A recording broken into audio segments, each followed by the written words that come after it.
Well, we officially have some new images from the upcoming Saw 10. I've been dying to make a video talking about this upcoming Saw movie ever since I heard that it was actually coming out. As you all know, back in 2021, I had a massive slew of Saw content. I'm a huge fan of the franchise. I just bought a massive box set for all the movies. I did a massive, 15-hour marathon with a buddy of mine where we watched all 9 movies live for you guys, where you got to join in. And my channel last year sort of took off thanks to Saw. My most popular videos on my channel are Saw related, so obviously I wanted to talk about these movies, not just for content purposes, but also as a fan. We've got Saw 10 that is coming out in October of 2023, and I know that we had an image or two here and there, and I know that we had some plot leaks, but a lot of other people had already reported on those, and not only that, there wasn't enough to go off of until now. Literally maybe 30 minutes ago, I came across a tweet from Saw Space, who I am following because that's where I get a lot of my Saw news, as they are a massive Saw fan themselves, and I love the passion that they have for the franchise.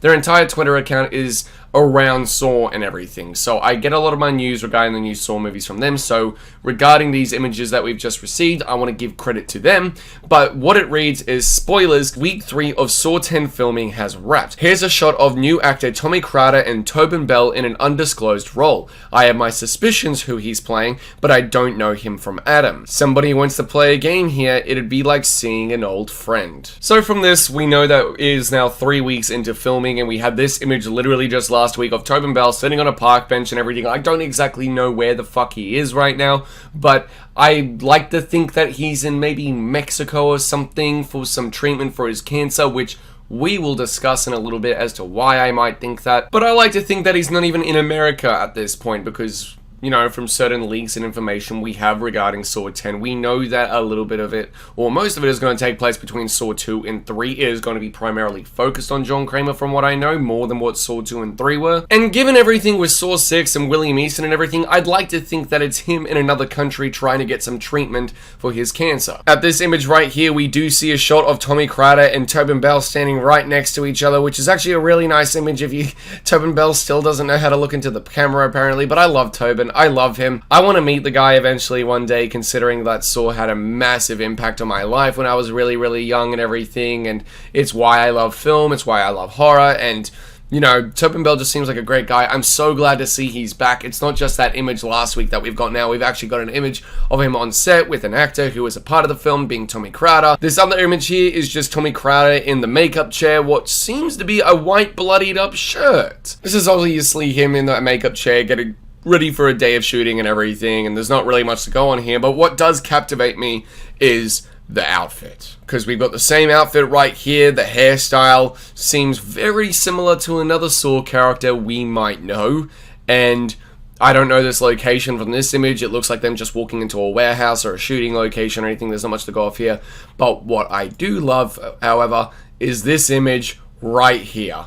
This image here brings back the iconic bathroom from Saw 2, that flashback sequence from Saw 3. We've seen the bathroom so many times. It's where, you know, Hoffman was left behind, and considering we don't see Adam here, or Hoffman for that matter, I don't think this takes place after Saw 7, and this basically signifies the fact that this is basically taking place between Saw 2 and 3 from what we know at this point.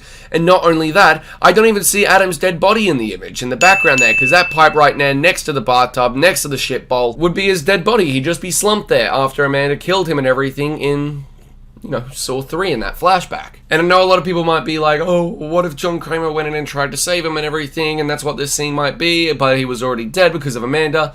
Well, if that's the case, the body would still be there. Maybe this is them just setting up because they've got all the scaffolding and everything in that room. They've got the nice dolly rig there with the rails. But what does catch my eye as well is the fact that the toilet bowl doesn't even have the love heart on it. That was written in, I believe, paint or poo or whatever the fuck, I don't remember exactly, from John Kramer just before their game started, as shown in the flashback in Saw 3. I'd like to think that this here is actually predating Saw 1, before Dr. Gordon, before Adam, before Amanda and John set up that game. Because we don't see Adam in the background, there's no blood stain on the floor, even though there are other blood stains or other, you know, rusted stains on the floor that were there. I've checked other images from Saw, that first movie, where there were these other stains on the floor near where Adam was on his side, but right here where the rail is, there should be another blood stain where John Kramer was pretending to be dead that entire time. That stain was never cleaned. That stain was still there, and the fact that I got these other stains here, I'd like to think that this is predating Saw 1, because otherwise that stain would be there too, Adam would be there as well, and so would the heart on the, the toilet bowl.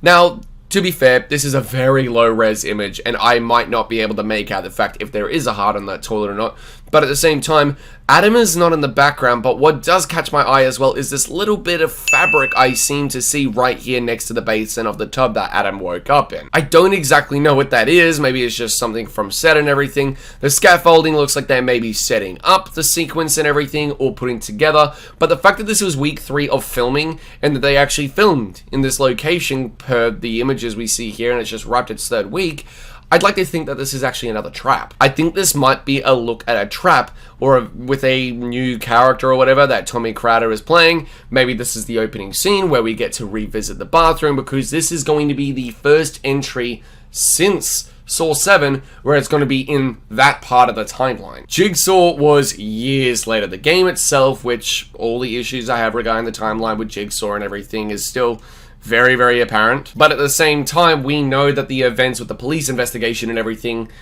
basically everything with Edgar Munson to Logan Nelson and Halloran and everything, that dated years after Saw 7, long after Hoffman was put into the bathroom at the end of Saw 7. So with all that said, I also believe that we would see, we'd possibly see this as the opening trap to predate Saw 1, and it would maybe explain some stuff in regards to the other stains that were left on the floor. I don't exactly know, but I'd like to think that that game, that Dr. Gordon and Adam, wasn't the only game that properly took place in that bathroom, or wasn't just Eric Matthews being chained up and breaking his own foot in there.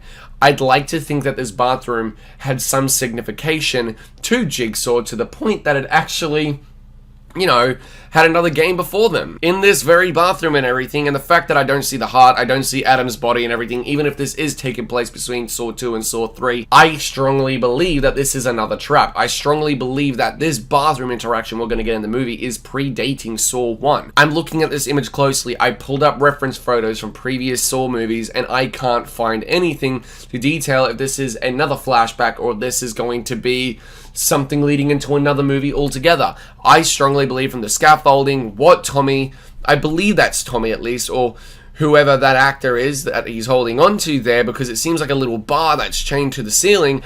I like to think that this is another trap that is predating Saw 1. We don't have enough to go off of right now, but I am very, very happy to see that we are returning to the iconic bathroom from the Saw franchise. I'm glad to see that Saw 10 is bringing this back. It's just such an iconic horror location, and for the Saw franchise as well, it turned up so many times throughout the franchise that you kind of just gotta have it, especially when you're having a prime entry focusing on Jigsaw himself, played by Tobin Bell. I feel like if you're doing that all these years later, it might be nice to bring back the bathroom. I was hoping they would, and we are getting it, and I am very, very happy about that. Now that we've got that out of the way, I want to jump in and talk about the plot leaks. I've been aware of these for a very, very long time, since around about June, July or something, and that's thanks to the Saw official Reddit page. Now, I don't want to give any speculations. I'm just going to go off of what the Reddit page and what these Reddit posts are giving us in regards to possible leaks of the plot and everything, and it basically goes over what we know already, but I'd like to cover them still because I wanted to, but everyone had already covered it, but I want to cover it in this video so you guys are aware that I am aware of Saw 10, and I am aware of a lot of things going on with this production, because I get a lot of comments and everything about it, asking me to make a video on it. I'm doing it right now, guys, I promise. I told you guys I would, but I wanted more stuff. I wanted more plot information. I wanted a little bit more set photos and everything, because I posted that thing on my community page the other week regarding the return of Tobin Bell as Jigsaw with that one set image, but it wasn't enough to go on to make a video. I'm not going to make a video if there isn't enough to talk about, but here we are from 11 months ago on the Saw Reddit page. Saw 10 structure is looking a bit different from any past Saw movie. So we're just going to read over it, and then I'll give you my thoughts afterwards. A couple tidbits from me today. I believe I may have mentioned this in the past, since it it was true of the 2019 version that originally was planned to be Saw 9, but I got confirmation that the current script is still a story told through the eyes of John for the first time. He is the main protagonist, and therefore the movie will still have traps, but not be the usual A, victims, and B, cops storyline that older Saw films had. Much like Spiral did away with the dual plots and had Chris Rock front and center, Saw 10 will take a similar approach, but with John taking Rock's central role. Naturally, that means that the movie is also aiming to have more John Kramer than any previous Saw movie, that includes 2 and 3. It takes place in a purposeful, nebulous time frame that they're thinking of as sometime in the dead period between the time John became Jigsaw and his capture in 2. It currently has absolutely no returning characters other than John. I think it's fair to expect movement in the coming weeks and months as we inch closer to the start of production. If I were a betting man, I'd say they'll probably shoot late summer. Now, obviously these things didn't come true for the reason that Saw 10 has only just started production for a 2023 release, with Kevin Greer returning to the directing table. The directing chair, sorry, wrong phrasing.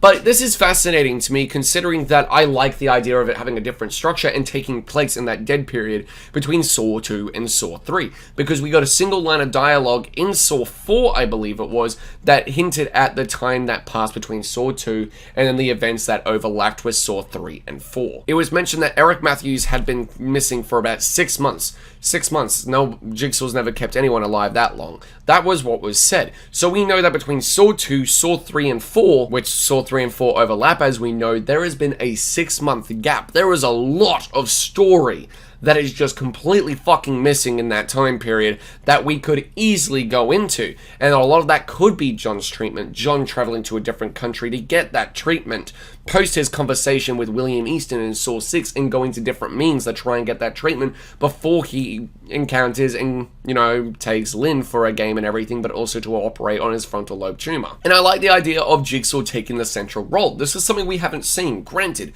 we have had Saw movies like Saw 2 and Saw 3 where he did show up a lot of the scenery. The main characters of Saw 2 were definitely Daniel, Amanda, and Eric, whereas Saw 3, the main character was definitely Jeff, Amanda, and Lynn. And this is fascinating to me. We've never actually had a central Jigsaw Saw movie, which I would personally love to see, and it seems like Saw 10 is definitely going that direction.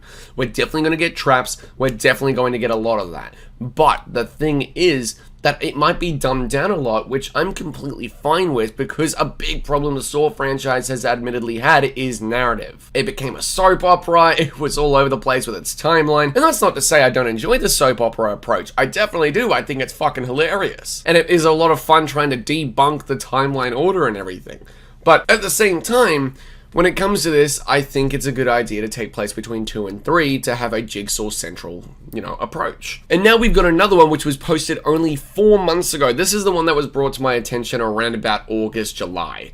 And we've got a lot to read here, admittedly. This is once again on the Saw Reddit page and everything, but let's just read it and I'll give you my thoughts afterwards once again. Cracking the code of what Saw 10 could be based on what we know so far. Knowing the movie is still a ways off, I thought it would be fun to recap what we know and expect from the movie so far and provide a thread to discuss expectations based on the available info. Going by the comments from Mark and Oren, Saw 10 is an interquel centered around John Kramer back when he was alive. I can add to that by saying I know it takes place between the first 2 films specifically. Now, this is differing information we had between Saw 2 and Saw 3, now we have between Saw 1 and Saw 2, which there is still admittedly a very prominent gap between Saw 1 and Saw 2, but I personally think it would be better to be between Saw 2 and Saw 3, but we know it's an interquel. We know it's taking place between either Saw 1 and Saw 2 or Saw 2 and Saw 3, which either way I'm fine with it, but I personally am leaning towards Saw 2 and Saw 3. Anyway, let's keep reading. Saw is known to jump around in time quite a bit, but this marks the first time we get a full interquel, allowing us to finally get a movie about the original Jigsaw rather than accomplices. But there's another twist. Earlier this year, we had a Focus test leak revealing that the movie features John traveling to another country, and I can corroborate that fact as true. As John will be away from his usual country, that gives the movie an easy out not to feature plot points and characters from the original series other than John himself. Combine all these facts together and we get a recipe for a Saw film that's a bit of a clean slate and back to basics. Knowing how Spiral performed on a $20 million budget, it should be unsurprising to most to hear that the movie will also indeed have a lower budget, which I personally expect to be somewhat between 5 and 10 million, just my educated guess. Obviously, I think we can very much expect the movie to use the opportunity to tell a smaller, more self-contained personal story as a result. Coming back to basics, provided the script is clever and enthralling, is something many fans have wanted for a while, and I think the movie will finally deliver on that. So people shouldn't go in expecting answers to old questions, secret cameos, and an epic, globe-trotting adventure despite the difference in location. The cop storyline, for example, is something I expect to get the axe this time around, both to accommodate the budget and to take advantage of time that the movie is giving to John. 2022 should be a year they announce it and begin production, but even a delay to early 2023 would not necessarily compromise the planned Halloween 2023 release. I still bank on 2022, and I think we all should. My biggest personal question about the direction the movie will take ties into the focus on John rather than victims. How would you all feel about a movie that scales back the big mechanical traps and that tells the story from John's viewpoint consistently? X is probably not gonna do away with them altogether. It's a huge staple of the franchise, but I think there's a chance the way traps are presented changes and that we may get reduced emphasis on them. Chances are we'll finally get a more psychological, long-form trap in the vein of Saw 1's bathroom. Obviously, that's not a ton of info as of yet, but I think there's plenty to discuss before the movie gets formally announced. We're getting closer. And I tend to agree with a lot of this. I think that going back to one big elongated trap sequence with a few flashback traps here and there, like the opening traps, I think that needs to be a thing because that's a staple of the franchise as well. There is one movie in the Saw franchise, no, two, that doesn't open with a trap per se. I'm not including Saw 1 because Saw 1 was a big game trap on its own, and then flashback to traps throughout the movie story for the first half, and then focused on Gordon and Adam. So that movie didn't really open with a trap in my opinion. And then you've got Jigsaw, which sort of opened with a highway chase sequence to Edgar Munson pulling the trigger and starting the movie's game, but it didn't start off with a trap. So this movie, I think, is still going to incorporate that, and if it doesn't, I'm completely okay with it. I'm completely okay if the movie doesn't open up with a trap like we're used to. I think it'd be fascinating to have a central approach to Jigsaw and him monitoring a trap from the outside, from his perspective, getting more of an insight to his psyche and his ideals even further than what we already know. He believes he's not a murderer. He thinks that he is rehabilitating people, so I think having a central approach on John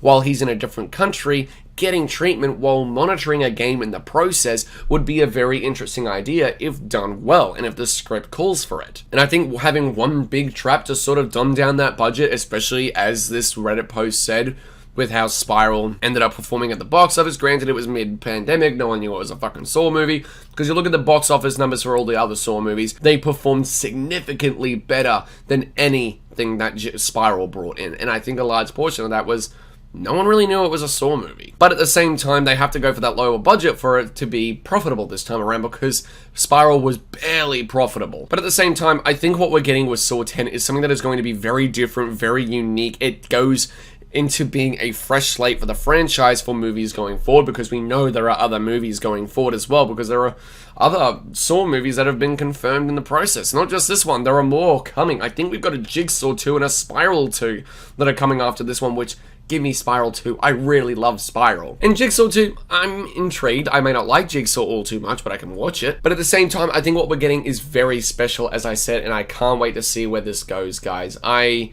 am very curious to see what you guys have to say, though. What do you think about the bathroom returning? Do you think it's a trap? Do you think that trap predates Saw 1? Or do you think that's just them setting up and whatever, even though it was meant to be during shoots for the third week of production? I don't know. I'm very curious, guys. What do you have to say? Please comment down below. Let me know. I'm very interested to see what all of you have to say about all of this. I'm very curious, as I said. I can't wait to provide more Saw 10 news for you guys. Look out for more videos coming very soon, and I'll see you all in the next video. Take care.